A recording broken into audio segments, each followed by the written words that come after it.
Hello，大家好。今天这个视频呢，就是给大家介绍一下咱们这次自驾游过程中用到的拍摄设备，以及我使用这些设备以后的一个体验吧。就是大家如果也想拍视频，或者是想做这种短视频的朋友们，给大家一些经验和参考。我出发之前呢，也拍过一个视频，介绍了我用的这些东西。咱们这一期视频呢，就主要是来讲这些东西我用下来以后体验怎么样啊？我的拍摄设备总共有6样。这一台松下的 G100微单 Vlog 相机，然后我加了一个双头的麦克风，它是双向的嘛。比方说我在拍前面，然后我要边解说，那么就用这个麦克风。比方说我自拍的时候，这个翻转屏翻过来，然后这样去拍呢，然后就可以用前面的这个麦克风，非常的方便。这个相机呢，是我使用下来我感觉最好用的一个。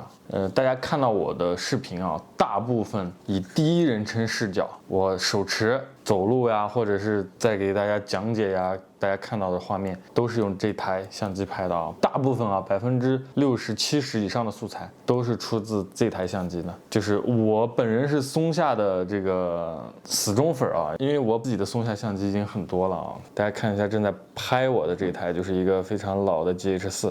然后我本人还有一堆松下的镜头，就是我是 M43卡口的忠实用户啊。这台相机呢，我觉得它的焦段也 OK，12:32，它这个镜头也可以缩起来，看可以缩进去，这样的话就很小巧，用的时候把它转出来就行了。12:32这个焦段也非常合适，涵盖了广角啊，还有一部分的中长焦吧。我当初买它的这个原因呢，就是因为我有很多的松下卡口的镜头，但是我想的是买回来之后都可以用在上面。但是事实呢，我几乎很少用这台机子换上别的镜头给它用。为什么呢？就是方便的问题。因为这个机子大家看一下很小巧，如果装上特别大的镜头就很笨重。我随便给大家装一个镜头，大家看一下啊。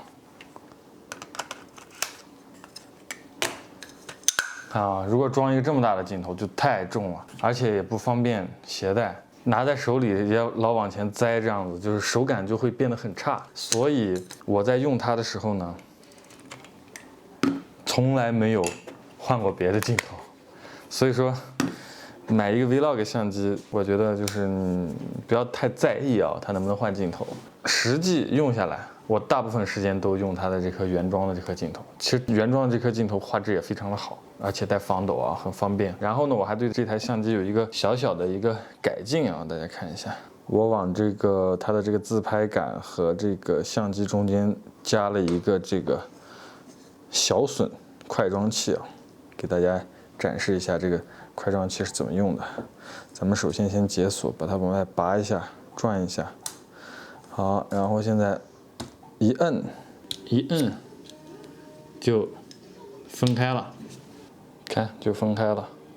然后咱们再这样子按住这个键，然后再一装，它就卡好了，非常的快。比方说有的时候我不需要这个桌面小三脚架，我不需要手持，我需要把它架在一个三脚架上的时候，咱们三脚架底下也装的是这个统一的啊，然后就咔装上去，就切换起来非常的快。就是咱们在外面拍 Vlog 的时候，大部分的情况都是要抓拍啊，这个时间不允许你去等待。就是你看到一些好玩的事情、新鲜的事情，你必须要立刻拿起相机就要去拍啊，这一点很重要，所以一定要快速的，非常的快啊。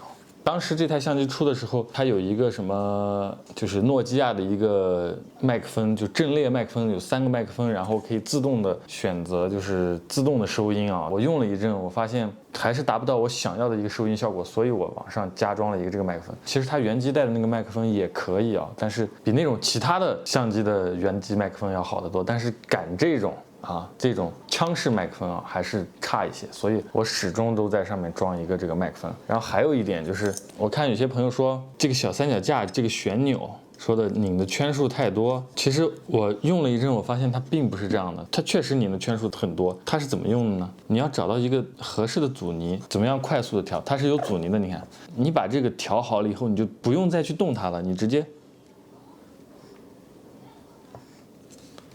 哎。对，你看，来看一下，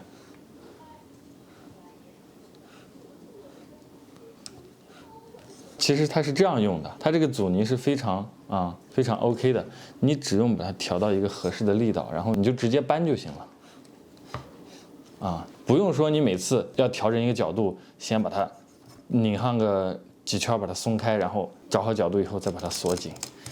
不是这样用的啊，就是这一套相机是我的主力机啊。还有一点我喜欢它的原因是什么呢？就是它的这个编码，就是这台相机它拍出来的视频文件很小，但是画质很高。大家明白什么意思吗？就是它可以拍1080p 28兆每秒的码率啊。我觉得这个是我最喜欢的一点，就是我基本上都用这个格式拍。有些人说你用这么低的码率，你用这么低的这个规格，你的画质肯定不行或者说你的这个素材不耐后期，稍微一调色或者稍微一怎么样，你的素材经不起车灯。但是我想说的是，看你的用途。如果说你的视频需要调色，如果说你的视频需要非常多的后期去包装它，那你可以选择这台机器的最高码率。但是我一直都使用的是它的最低码率，它的最低码率，它的画质也非常 OK。因为我拍的视频是记录真实的生活，我不需要去把这个素材怎么样去加工，怎么样去调色或者怎么样，所以我就用它的最低码率。其实这一点非常重要，为什么？因为你的素材量一大，你看像我这么多设备，1、2、3、4、5、6种设备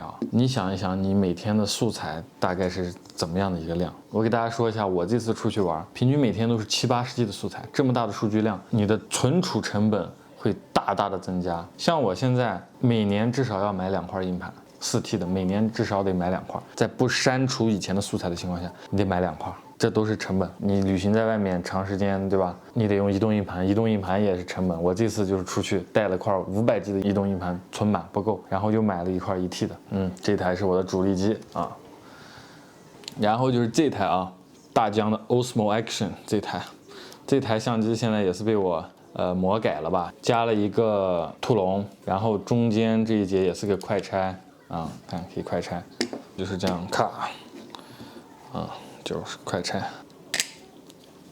非常的快。上面也加了一个罗德的 Video Micro 这么一个麦克风。这台机子呢是我以前的主力机，但是我发现这个机子它的画质还是无法满足我，它的画质还是差一些，所以这台相机现在就被变成了我的一个辅助机位，就是这台机子突然没电或者坏了，它上它顶上。第二个作用就是车拍机位，大家看到我所有的在车上的边开车边拍的镜头就是用它拍的。怎么拍的呢？把这个快接拆掉，然后我车上面也固定了一个这个快接，有2个点，就直接咔一卡，或者直接咔一卡，就变成了我的车拍机位。第3个作用是广角机位，因为这个运动相机它非常广，它是非常广的，比这台相机的广角要大很多。有的时候你需要拍一些比较大场景的时候呢，就用它来拍，也非常的好用收音也一样这个是怎么用的呢？大家看这个麦克风不像这个麦克风它是双向的，那怎么来操作呢？比方说我要拍前面，我要讲解，那就转一下，这个上面有一个360度的转，我就可以边拍前面，然后边讲，然后就可以收到我声音。比方说我要自拍呢，再把它转回来这样子我就可以自拍。咱们这个机子也是带一个前置屏幕的也可以构图，你可以看到你自己收音的问题也可以得到完美的解决。这个机子有2个缺点，第一个致命的缺点就是弱光环境特别差，在天黑的时候或者在光线不好的时候噪点特别多，这是所有运动相机的通病，包括 GoPro 也是一样的所以说我在夜晚的时候或者在光线不好的时候，我是不会用这台相机的。相反呢，比方说太阳特别大，光线特别好的时候，我还是挺愿意把这台相机拿出来拍一些画面的，非常漂亮。然后这台相机我觉得还有一点就是它的这个码率实在是太高了刚才我说了这台相机的优点就是它拍出来的视频文件很小不占地方，而且画质很高。那这台相机呢，它拍出来的视频文件就实在是太大了，我都有点受不了。文件大，但是视频的质量却不如这台相机高。我每次导素材的时候，我就发现这个机位的大小要远远大于这台机子，而且这台机子使用率还高。也就是说，这台机子没拍多少东西，但是它拍出来的素材文件要比这台机子要大很多。这就是第2台相机我们把它放一边。然后咱们来说一下这个行车记录仪这是一个行车记录仪。这个行车记录仪呢，主要是我来抓拍一些路上我来不及拿相机拍，或者我正在开车，我想拍车的前方的一些美景的啊。这个行车记录仪有一个小遥控，我把它安在我的驾驶室，只要轻轻一点，它就会自动拍一个30秒的视频。等到我需要的时候，我就去把它插到电脑上，把这些视频导出来就行了。但是这个行车记录仪的画质是真的很差，我每次在剪它的素材的时候，我都觉得这个画质太差了，实在是忍不了。所以我现在正在研究别的一个方案，就是再加一个机位，以后这个东西就把它纯粹的当成一个行车记录仪，它的素材我不会再用了。这是第3个。第4个呢，就是 Insta360的一个全景相机，这个是 One X， 我把它取下来了，就是这样的。配合这个自拍杆，然后配合我的那个车拍底座，来实现一个从车外拍车这样的一个视角啊。我那个车拍底座怎么制作的，我之前也专门拍视频讲过。然后有的人问我卖不卖这个东西，我不卖啊，因为我做一个这个东西也挺费劲的。你要买一个的话，我再做一个，说实话特别费劲，又不像一些工厂去量产这个东西，所以我不卖。如果大家想要的话，可以看我那个视频，然后找个工人照着做一个就行了啊。不是特别难的事情。这个相机呢，拍出来的文件也非常大，因为它是全景 5.7K， 我觉得仅次于这台相机，或者说以这台相机相当。拍那么大的文件呢，最后后期咱们在剪辑的时候却只用一点点，用的比例不是很高，但是这台相机会给你的视频锦上添花。对，锦上添花。这台相机我使用下来几个点啊，几个痛点，我说一下。第一，续航时间太短，半个小时吧也就，因为它的这个电池实在是太小了，然后要不停的换电池，不停的换电池。然后还有一点就是它不防水，看，不防水，所以说，在下雨天是没法使用的，否则的话你这个机子就会坏掉。然后我在下雪天使用过，还好没坏。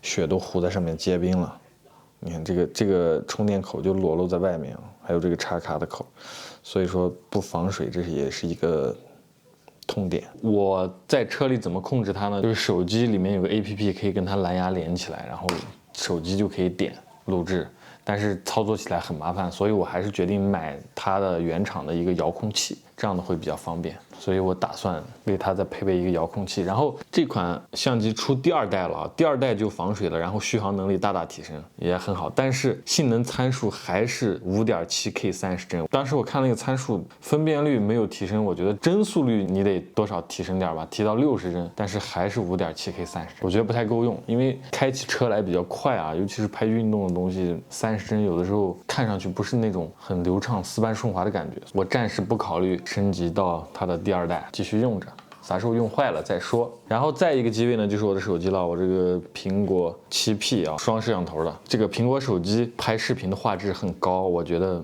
非常高，就是仅次于这台相机，比这个比这3个画质都要好，而且它的编码也非常的好 ，MOV 编码，视频的体积非常的小，我很喜欢它这2个优点。还有就是随时随地都在你的口袋里，如果说你身边这些所有的相机都不在，那么你想拍 OK， 从口袋里直接掏出来就拍。所以说我有相当一部分的素材也是用手机拍的，其实手机也是一个非常好的拍摄工具。如果说我要再换手机的话，我肯定换苹果的最新的产品的最高端的一款机器，而且内存要最大的。这是一个第5个机位。那第6个机位呢，就是咱们的无人机了啊。咱们无人机要重点说一下，就是我这次出去用了2个，这2款都是大疆的玉 mini 啊，这一台是 mini 1，这台是 mini 2，看这2台，第1代和第2代长得非常的像，简直就是一模一样，这机身就一模一样，没有任何变化。这2款产品的电池仓也一模一样，就是颜色不一样。它俩不一样的是什么呢？它俩不一样的就是遥控器了啊。这个遥控器，我觉得第2代的遥控器真的非常好用，非常好用，简直是好用到爆炸。用过这款遥控器的人肯定都会抓狂，夹手机的时候真的特别难夹啊！我的是个手机又大，然后还要接线，哎，真的我要抓狂。我每次用这个遥控器的时候，我真的想把它砸掉。但是这个新款就非常的好用，它是，就 OK 了。而且这个新款的遥控比老款的遥控距离要远很多啊，2-3公里都可以，这个就顶多1公里，然后遥控距离也变远了，用起来很舒服。这玩意儿不用在酒店里充电，你就在车上就可以充，直接用车充就可以给它充电，特别方便。我平时都不把它带到宾馆去，就一直丢车里，没电了插到车充上一充，想玩了就遥控器一装就飞了，非常的好用。大疆御 mini 2是一台非常好用的飞机，是我这么多次自驾游带出去的，我觉得目前为止最好用的飞机。如果说你就是追求画质高，那么你可以选择大一点的飞机，好吧？我觉得用起来很舒服，很好用。而且画质也够用，好吧，这就是我这次自驾游所有拍摄装备的一个使用心得吧。这6种设备的素材要把它汇聚到一起，然后把它剪辑出来，这是一个非常大的工程。可能你们看到一个10分钟的一个视频，可能剪辑的话需要半天甚至1天的时间才能制作完成，所以这是一个非常费时间的一个事情。那今后我还会给大家出更多的一些关于设备器材使用方面的一些视频啊，好吧？那本期视频就到这里，我们下期再见，拜拜。